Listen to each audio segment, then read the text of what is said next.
All right, turning now to the Michigan's governor's race.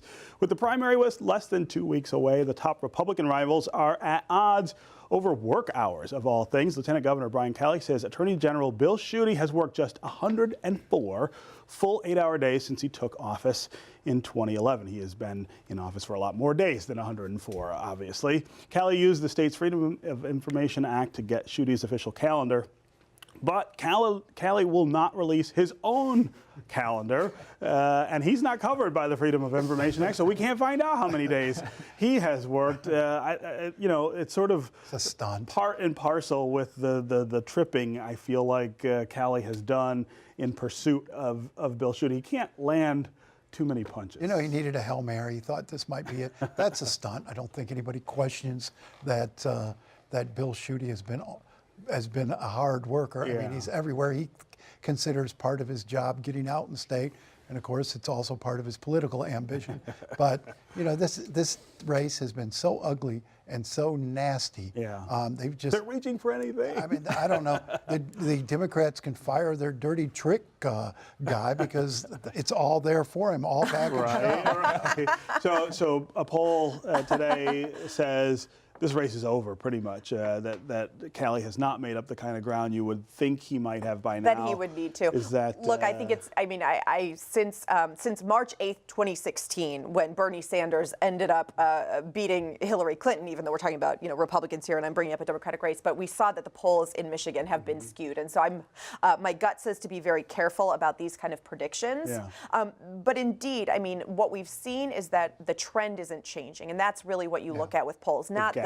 Yeah. Right. Well, and how they've changed. And really what it's been is Schuette's basically been up about 20 points, 2 digits on Calley for months. Yeah. And if we had started to see, as the primary became closer, that gap was widening or getting tighter, that would be something to look at, let's say in the Dem race. Right. But on the gubernatorial side and the Republican for the primary, it's really staying where it is. Yeah. And so that says to me, no, it looks like it's pretty locked. Now, maybe we have an August surprise.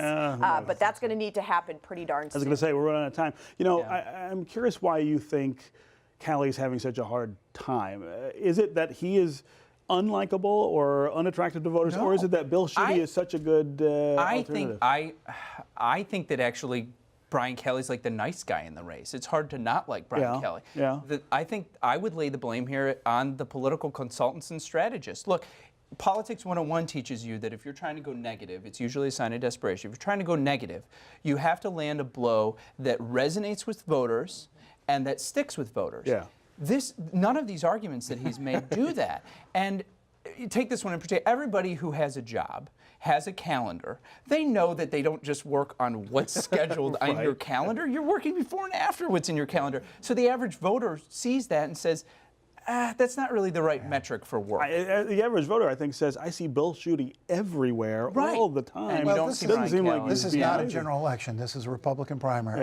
Yeah. And Bill Schuette has worked that Republican base for years now in anticipation of this moment. Look how long it took Brian Calley to make up his mind to even run. I mean, there's that whole thing of who wants it more. And, Bill Schuette really well, he's been running this. for governor since the 3rd grade. Right. So he's as the Calley, one of the awful Calley commercials. Also, can I just say I think think it's this hysterical thing that he isn't working enough, and that Calley's saying that because I'm fairly certain anyone within the Snyder administration would be like, he's working too much. Yeah, actually, we would love if Schuette worked a little less. In fact, you go take some more days off. So the narrative doesn't quite work. I want to quickly talk about the Democratic side. The poll also showed that race appears to be over, which is a little surprising, I think, given how hard Abdul El-Sayed in particular has been working to try to catch up with Gretchen Whitmer.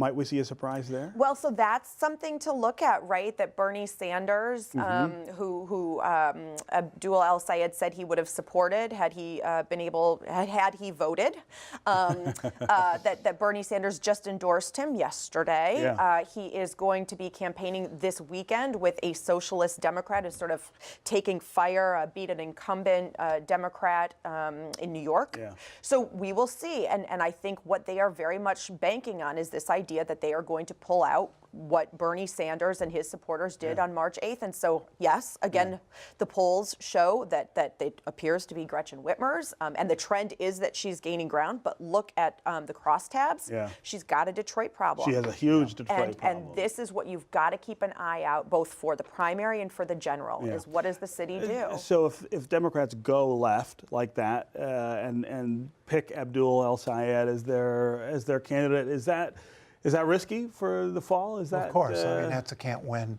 nominee. I don't think it's going to happen. If you look at where this race was in June, Thanedar, who was tied with Whitmer, Street Thanedar, he hasn't moved a bit. He's right where he was in June. She, meanwhile, has picked up 20 percentage points. She's in that poll, she's at 49%. Yeah, that's really high. Yeah, it certainly is. And Abdul Sayed has obviously gained ground, but he's gone from 6 to 11. I just don't think it's going to happen. And this comes all out to the GOTV, right? And their get out the vote efforts on the day. Yeah. Go ahead, Kelly. Well, I think, honestly, the progressives shot themselves in the foot. You look at the Hillary Clinton versus Bernie Sanders, Bernie wins. There's two candidates. One's progressive, one's the establishment.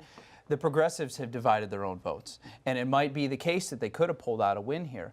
But you've got Shree and Abdul competing for the same voter base, and they're not going to be able to do it. If one of them stepped out and Abdul got everybody behind him and he got Bernie to come to town, boom. There's a reason why Gretchen Whitmer didn't want Abdul off the ballot. Exactly. Or Shree Thanedar.